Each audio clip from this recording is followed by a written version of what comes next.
pick this up and check this out. Good afternoon, happy Thursday, and welcome back, folks, to the 5th installment in what has become a decade-long series that I like to call Politically Incorrect Desk Tour.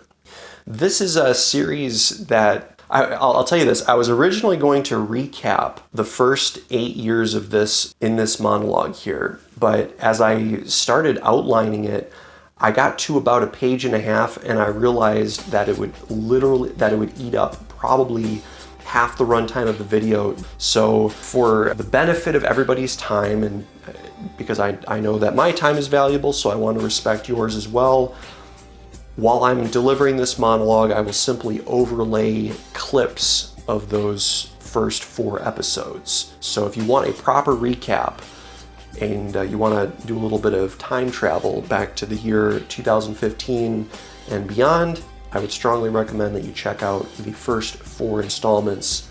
But the shortest summary I can possibly give to this is that in around the year 2020, the Politically Incorrect Desk Tour fractured and was split into 2 separate locations. The original location, Location 0, kept on trucking, but the new location really went on to become what I'll refer to as the prime location, and that location was then shuttered and replaced with the same Asus Computer at a new location. But going back to the original location, where I last left you all off here in late 2022, was with the venerable Dell Optiplex 330 desktop computer with the LG monitor, the venerable HP W1907, and the venerable Dell E228WFP.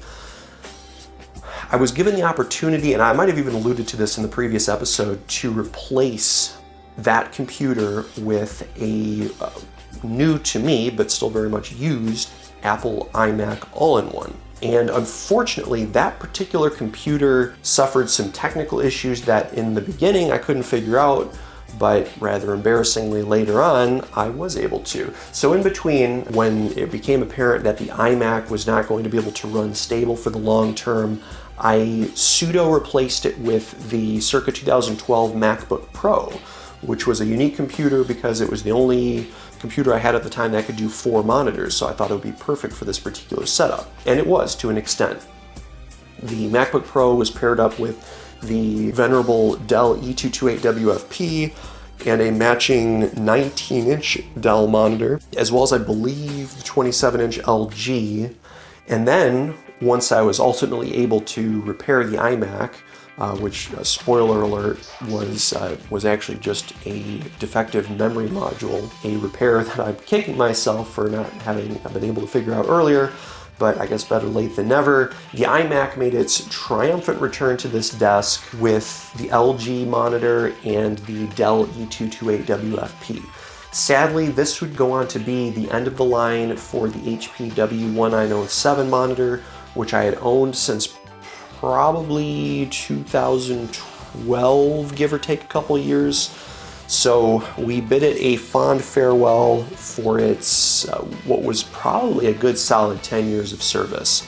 I'll miss it, but I was actually able to sell it locally with a roughly period correct matching computer. So I'm happy that it'll be able to live on in a slightly different role.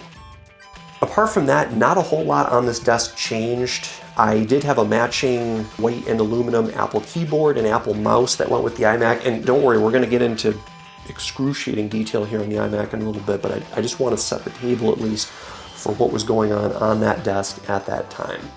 Going back to location 2, this was such a good setup here with the Asus Computer, the Dell 3008WFP, and the U3014 monitor, plus the Samsung SyncMaster 204B, that I really didn't make that much in terms of adjustments to it. In fact, I liked this setup so much, the only thing that wasn't perfect about it was the fact that these monitors were vertically stacked. And in the beginning, it was a decision that made a lot of sense. It was very efficient in terms of space. It allowed the U3014 monitor to be the primary display in the center, but as I used it for a while, what I found was that having stacked 30-inch monitors of the 16:10 aspect ratio was just a little bit too much in terms of height. What I was finding was that the main monitor, I was having to look up at it slightly, and the Dell 3008 WFP, I was having to look down at quite a bit. So it was never as ergonomic as it could be. And the only thing that really ever stopped me from just lining them all up horizontally was the fact that the Dell 3008 WFP was just a little bit too heavy for one of those extra tall monitor mounts. And even if it was only about 20 pounds or just over 20 pounds, I'm not entirely sure that I would have wanted to entrust it to one of those arms, because the newer Dell monitor, which was significantly lighter, that put what looked like visually a lot of strain on that arm mount. And I have to imagine on the desk too, since all that force was being transferred through that little clamp. So I didn't want to push my luck with that.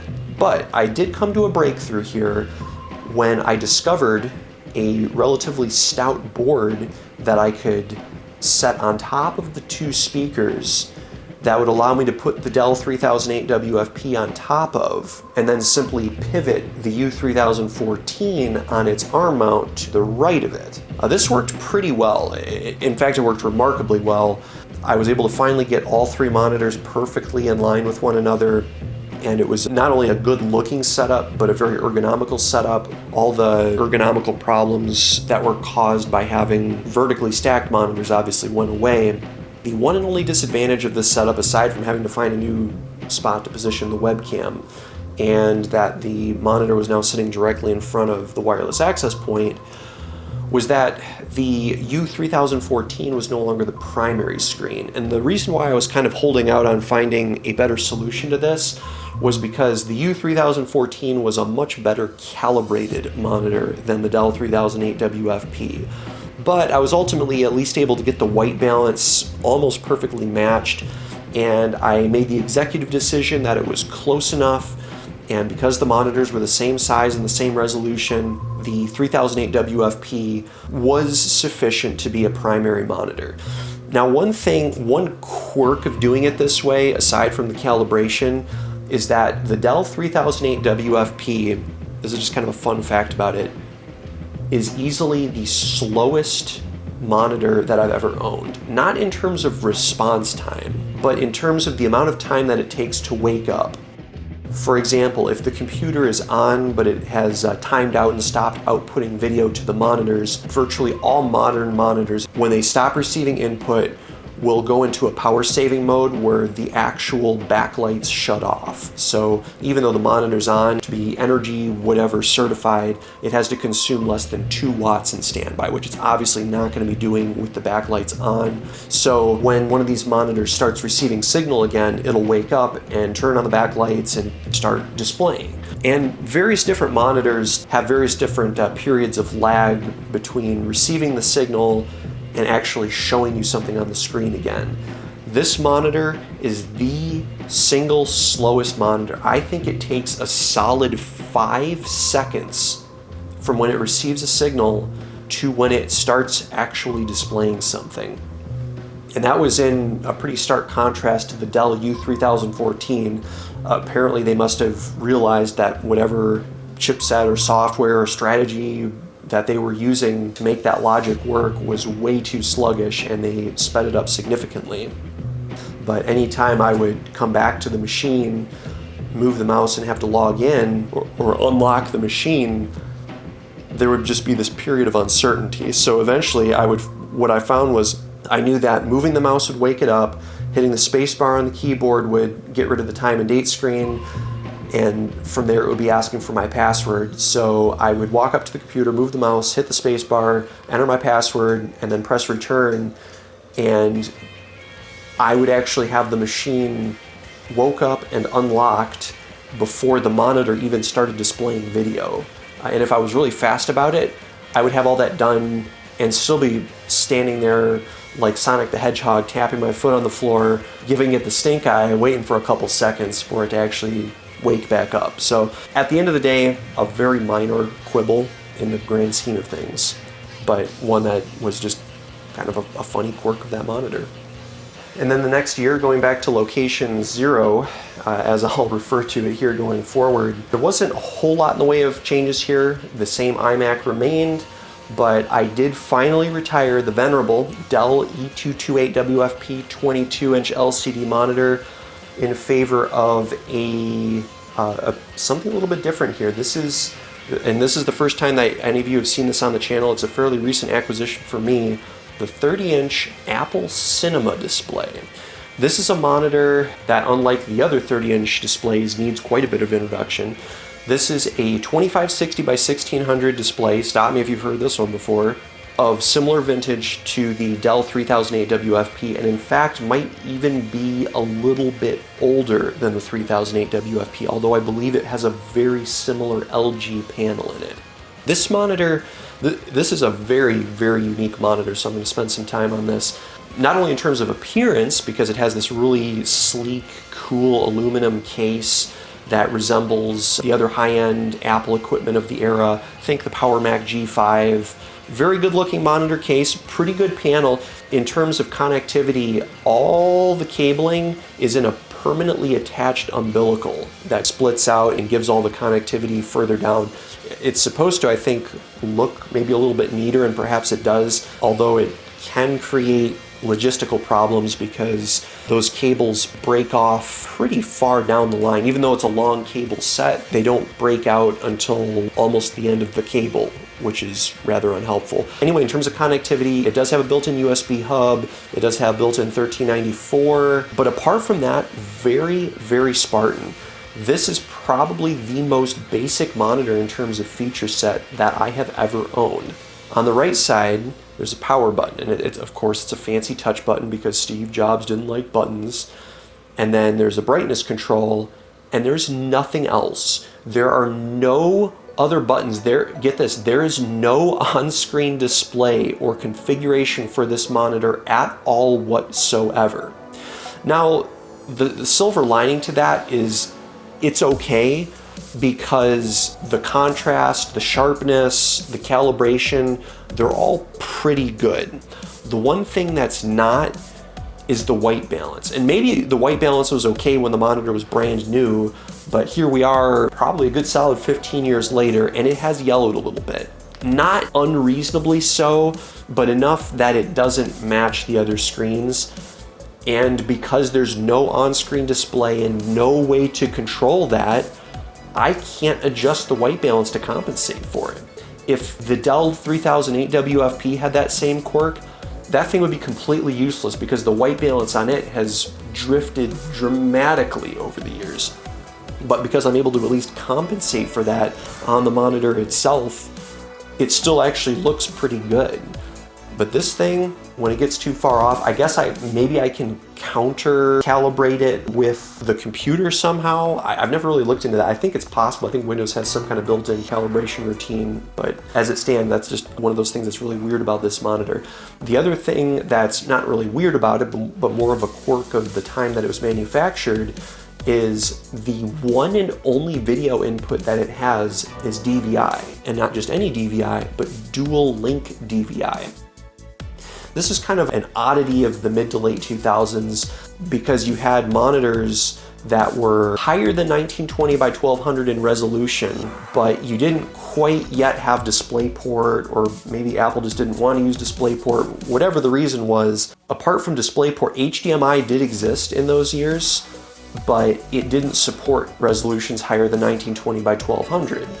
So if your computer doesn't output dual link DVI, you're not getting 2560 by 1600 full native resolution on a display like this, which can obviously be a problem. But luckily, and this is the saving grace of this thing, I actually received, when I purchased this monitor with it, a matching mini DisplayPort to dual link DVI active converter. That converter alone, because there's just not a whole lot of need for this type of thing these days. They aren't really manufactured by anything more than like StarTech, which inflates the prices 3,000% on everything they sell, it seems. These little buggers are pretty expensive. I paid $80 for this monitor with the adapter. That adapter is probably worth 2/3 of the $80 that I spent on this thing. So it's a good thing that I had it. If the monitor hadn't been sold with that, I would not have paid $80 for it, I'll tell you that. It is a decent monitor, I don't want to sell it short. This setup worked pretty well. Now, I did make some compromises and some sacrifices to be able to have the 30-inch cinema display here, and I'll tell you what I mean by that. For starters, the cinema display does not have normal VESA mounts like virtually every other monitor manufactured in human history, at least flat panel monitors that can be mounted on something. There is a person who 3D prints VESA adapters for this monitor. Being a niche product that somebody's literally making at home, they're rather expensive. But I thought it was worth it, so I plunked down the money to get one, along with a very stout stand that can support the full weight of this monitor. I forget how heavy it is. It's somewhere between 20 and 30 pounds. It is not a lightweight display device, at least for being a 30-inch screen. But ultimately, I made the decision to mount this one up high to make the most efficient use of vertical space, which means that the 27-inch LG had to come down and be horizontally aligned with the iMac, because I did want it to be aligned somehow. And so, as you can imagine, having two 27-inch 16:9 monitors takes up a lot more horizontal space than just having one on top of the other with a smaller display mounted vertically next to it. This setup, which while being much more comfortable, did come with its fair share of compromises, but for the most part, I was pretty happy with it. Everything else at this desk pretty much stayed the same. And that brings us to present day, where for the first time on film, I can unveil the all-new Browningate Studios world headquarters. Perhaps more impressive sounding than it actually is. I had some little joke or quip that I was going to tell about new goodies and all-time favorites, but realistically speaking, everything on this desk and surrounding it you've already seen. What's new here is the location. So zooming out here, it was my decision where even to place the desk in this room, which is an opportunity that I've never really had before due to necessity or because of where other pieces of furniture were placed. Up to this point, I've always been forced to have my desk up against a wall or in a corner. And that works. Arguably, it is the most efficient thing to do, but I've always wondered what it would be like to have a backless desk. So I thought that I would give it a try here, and this was the result. We'll start our tour with the flat elephant in the room, for lack of a better term, that being none other than the circa 2011 27-inch Apple iMac. This is actually a surprisingly good little all-in-one, and I'd like to actually take this time to defend my decision to replace my tower with an all-in-one, because I know I can feel the anger burning through the comments section from the peanut gallery already through the video as I'm narrating this. How dare I replace a tower with an all-in-one? It's probably slow and unreliable and difficult to service. And those concerns are not necessarily misplaced, because there are a lot of all-in-ones that are like that. And I have had the privilege of working on those in the past, so I know better than many, if not most, why those are a pain to have to deal with. But this one's different. Maybe it's just because it's a little bit of an older model, or maybe because it's the 27-inch machine and so there's just room for more conventional componentry inside of it. But at any rate, I was actually pleasantly surprised not only by how well this machine is equipped right out of the starting gate, but by how easy it is to service. The memory, for example. Not that I've ever needed to upgrade it, because it started out with 16 gigabytes, which even by today's standards is more than usable and pretty decent. But in 2011 was absolutely insane. It can be reached right from the bottom of the machine. One screw, door drops down, the cover comes off, and the memory modules are right there. Laptop sticks, but still. 16 gigabytes of DDR3, I can't complain. Servicing the rest of the machine isn't too bad either. Unlike newer all-in-ones where the screen and the front glass are optically adhered and there's all sorts of hijinks required with cutting around annoying adhesive, this one is actually held on with magnets, and it only takes a couple suction cups to safely remove it. Beyond that, The next thing that has to come out is the screen, and that's a little bit tricky, to be fair. There are a number of recessed Torx screws that hold it in, so and it is an older model panel, so it's a little bit heavy and kind of tricky to balance out. But after that, the hard drive is a full desktop 3.5-inch serial ATA drive. There's nothing special about it. It can easily be replaced, and I have actually done that already. Storage in here, the hard disk drive is a 1 terabyte, and the machine also has a slot load SSD. I forget if it's an M2 or mSATA or if it's some unholy proprietary thing, but it's 256 gigabytes of solid state storage. I haven't had to upgrade or replace it yet. It performs adequately, it's still plenty healthy, so I'm not too worried about it. Even the GPU is serviceable. This machine would have originally come equipped with an AMD Radeon HD 6970M with 1 gigabyte of video memory, but at some point, it's my understanding that it was replaced due to failure with a Radeon HD 6990M, which is basically identical to the 6970M, except it has 2 gigabytes of video memory instead of 1. And if that sounds familiar, that's because that's how much video memory the FirePro W5000 found in the Asus tower used to have. Don't worry, the Asus tower is still around. It's still alive. I have not forgotten about it. It hasn't been mothballed. As a matter of fact, it will actually be making an appearance in a future video here without giving too much away about the politically incorrect future of the channel. Anyway, going back to the specs inside of this machine, the Radeon 6990M for video. CPU is actually a step down from the Asus tower. Practically, it's a lateral move because it's the i7, so we're going from the 4th generation i5 to the 2nd generation i7. I don't know right off the top of my head how those benchmark, but it is the full desktop class quad-core hyper-threaded i7. It's not the laptop version, and it's certainly not the Ultrabook version that many all-in-ones today feature.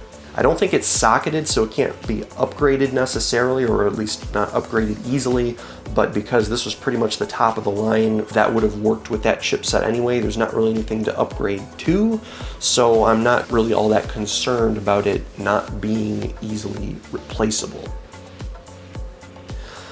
Put it all back together, and that screen is actually not a bad panel. Again, the big disadvantage with an all-in-one is that you're kind of married to the screen. I know I have that little joke that I play in the unsub video for this channel about an iMac running without a screen, but legitimately the one in here is pretty decent. It is a 27-inch, 2560 by 1440, so horizontally it matches the Dell monitors.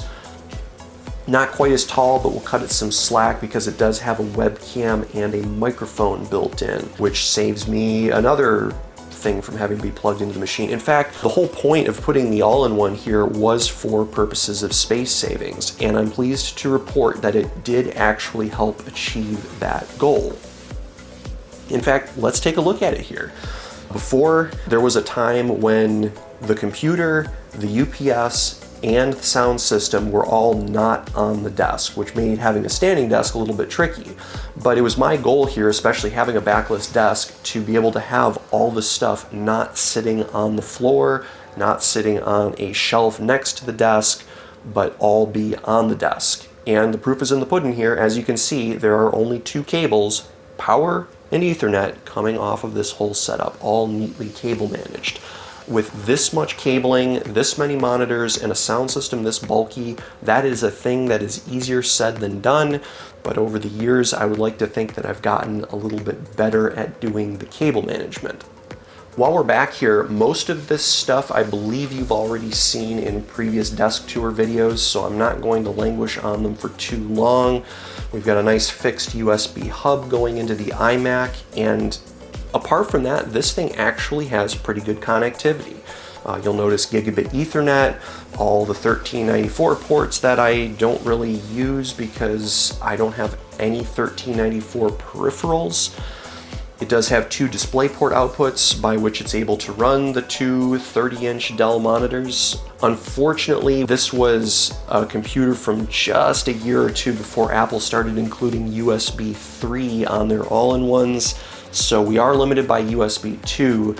But if USB 2 is the biggest sacrifice that I have to make in order for all this to become a reality on a desk this narrow, again, only 52-inch, for 3 monitors, totaling almost 11.9 megapixels, I can live with it. It is, however, not the only sacrifice that had to be made.